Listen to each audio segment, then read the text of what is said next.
ஐயா,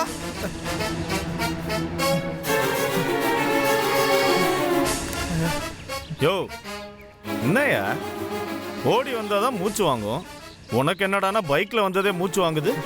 சார் அது யோ உன்னை டெட் பாடி இருக்கிற இடத்துல தானே இருக்க சொன்ன, நீ எதுக்காக இங்க வந்த? சார் அதாங்க டெட் பாடியே காணுமே.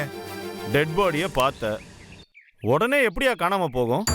அதான் சார் எனக்கும் புதிராவே இருக்கு. என் 2 கணாலும் டெட் பாடியை பார்த்தேன் சார். உங்களுக்கு ஃபோன் பண்ணனா திரும்பி பார்க்குறேன், டெட் பாடியை காணோம் சார். என்னையா சொல்ற?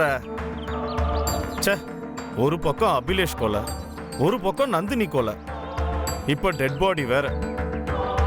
டெட் பாடி கிடைச்சாதானையா அது கொலையா தற்கொலையான்னு தெரியும். சார் நான் சொல்றேன்னு தப்பு. யோ நீ எதுவும் சொல்லாத, அப்புறம் நான் ஏதாவது தப்பா சொல்லிட போறேன்.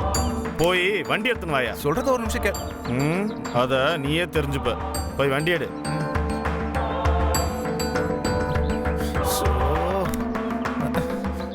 ஐயோ, திரும்ப டெட் பாடி இருக்கிற இடத்துக்கு கூடு போறாரா? நான் என்ன பண்ணுவேன்னு தெரியல. கடவுளே, நீ தான் என்ன காப்பாத்தணும்.